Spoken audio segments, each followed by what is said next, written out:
在近日，英国政府宣布，伊丽莎白女王号航母主导的航母编队将在5月动身前往印太地区，沿途将经过40多个国家。英国国防部称，这次亚太之行是英国当代最大规模的海空武装海外派遣行动。然而行动才开始，英国后院却开始着火了。分析称，英国这次出动航母编队意图有很多。从战略层面看，英国航母编队到全球热点地区找存在感，希望借此扩大其全球影响力，向外界展示英国仍然还是强国，并没有衰落。在作战层面来看，伊丽莎白女王号航母几乎没有展开远航任务，这次行动也是提升其航母编队的海上作战能力。虽然伊丽莎白女王号航母编队有较强的打击和防空能力，但是水下防御能力却很弱，无法真正实现远海作战能力，所以这趟出游还是象征意义更多。最后，英国此举也是为了震慑中国，强调在南海航行自由。其实在印太地区，这样的航母编队其实已经常态化了。英国航母编队这个作战能力根本掀不起什么浪花，就在英国航母信誓旦旦来印太地区的时候，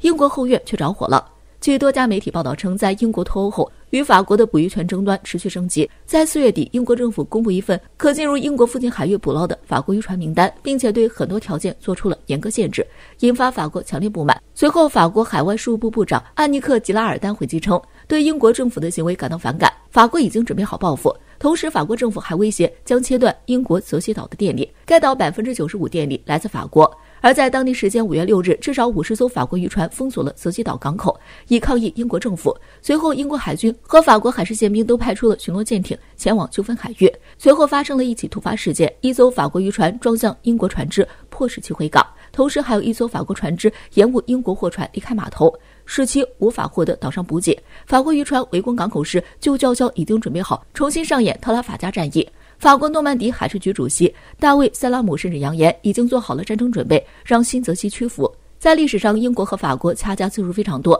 特拉法加战役是英国海军史上一次最大胜利。在1940年，英国还发动了奥兰海战，但英国日不落帝国时代早已成为历史。法国似乎想把弩炮计划还给英国算老账了。英国自己的沿海纠纷都还没解决，皇家海军就倾巢而出跑到南海来，究竟还是帝国心态在作祟？而且7·7峰会才刚结束，7国联合声明共同对抗中国，英法转身就窝里斗，这让拜登面子往哪搁？或许是真的冲突，或许是唱双簧也说不定。在近日，拜登政府宣布，美国支持放弃新冠肺炎疫苗的知识产权专利，为了尽早结束疫情，支持放弃对新冠疫苗那些知识产权的保护。在白宫宣布这一消息后，世界卫生组织总干事谭德赛立刻跟上赞赏。这一决定是抗击新冠病毒的里程碑事件，表现出美国在结束疫情斗争中的道德领导。然而外界都认为拜登这波算计非常高，将让中俄陷入被动，但是结果却出人意料，资本开始内斗。在疫情全球蔓延的时候，美国却团结了多于美国人口几倍的疫苗数量，为何突然改口了呢？首先，这一消息正好就在世卫组织刚发布中国疫苗报告之后，报告结果令人振奋，中国2款疫苗安全性很高，有效性高达86%。在中国疫苗报告一出，美国就宣布支持放弃知识产权，其实就是假惺惺占据道德高地，然后利用舆论迫使中国就范。此外，当美国发现西方疫苗对印度变种病毒无效后，变异毒株扩散了，他想放开专利了，不就是想逼其他国家也跟他一样放开专利吗？主要想白嫖中国有效疫苗的技术和专利，打击中国药企的同时，还能为自己赚一波声望。事实上，中国自研的 mRNA 新冠疫苗不仅获得重大突破，还一直积极推动全球的疫苗分配公平。而且生产疫苗并不是开放专利就能行的，对于很多发展中国家来说，生产器材原料没有照样没用，还会进一步削弱已经紧张的疫苗供应链，还会助长假冒疫苗的扩散。对于美国哗众取宠，中方表态支持关注疫苗的可及性问题，愿为促进疫苗在发展中国家的可及性和可负担性做出自己的贡献。虽然美国枪口对准了中俄，但是却误伤了友军。默克尔比中俄还要急，美国的行为激怒了欧美各大制药公司，导致欧盟内部也出现分歧。德国态度坚决反对疫苗专利豁免，因为限制疫苗生产的是生产能力和高质量标准，并非专利。然而法国和西班牙却态度积极，表示绝对支持。而造成这一分歧的是，辉瑞疫苗专利是德国的，美国持有原材料和疫苗工厂，所以美国、法国、西班牙只是康他人之慨罢了。在前不久，美国还在 G7 上拉拢各盟友共同对抗中国，然而转身就成了一盘散沙。卫报称，这是拜登上任以来德美之间首次重大分歧，甚至导致7国集团内部关系恶化。同时，法国和英国也开始因为渔业冲突上升到军事对峙。可不要小看拜登这波弄巧成拙的操作，资本家内斗已经开始。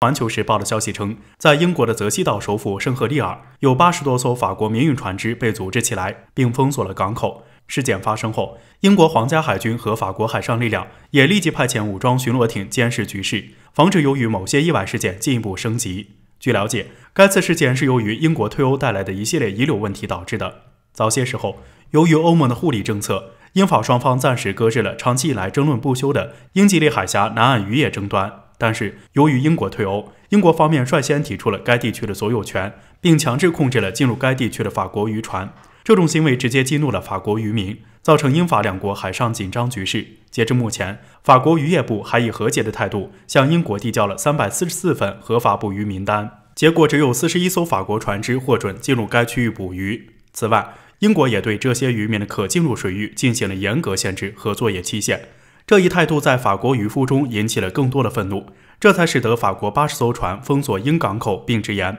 要报复英国。事情就这样闹得沸沸扬扬，尤其是当下还在举行7国集团外长峰会，英法双方还需要坐下来共同商讨恶化战略。实际上，英法之争由来已久，但由于双方先前同属欧盟成员国，再如何打闹也都是内事，除了美国会插手之外，其他国家基本不会插手。但如今两国已不再是一家人，英国因疫情爆发，直接让闹了许久但没能成功的脱欧行动迅速达成，顺利成为美国埋在欧洲的一个钉子。然而，没有了欧盟的身份，英国与法国的矛盾也由欧盟内部矛盾上升至国际矛盾了。毫无疑问的是，这件事让这期联手恶化的战略成为了笑话。那么，这会是中国的机会吗？从目前法国的态度来看，中国或将成为这场争端中的渔翁。由于美国不可逆转的衰落和欧洲没有足够的外部约束，内部矛盾将继续扩大，甚至再次爆发战争。再加上新冠疫情的爆发所带来的影响，欧洲国家陷入了严重的经济危机。在这种情况下，哪还有时间来制定战略，掺和遏制中国发展这件事？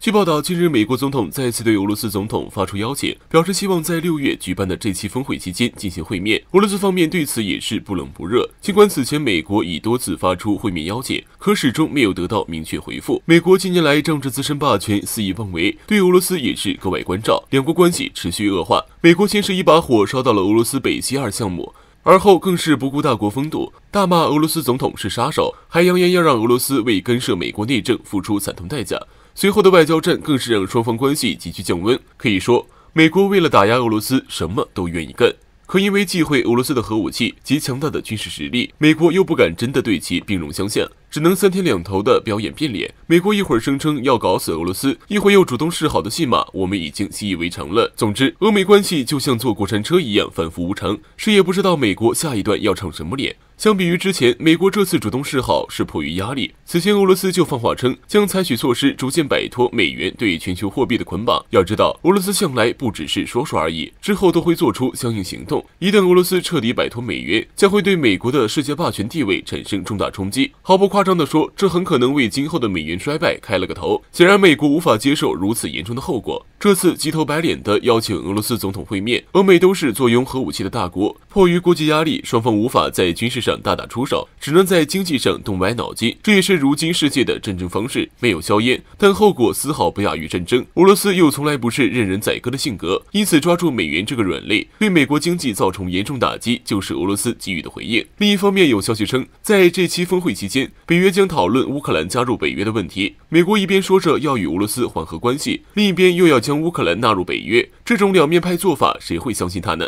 总的来说，俄罗斯目前需要做好两手准备，一方面对摆脱美元捆绑应有具体方案，并尽快落实，让美国看清俄罗斯为促成此事的决心；另一方面，若是美国真心要缓和关系，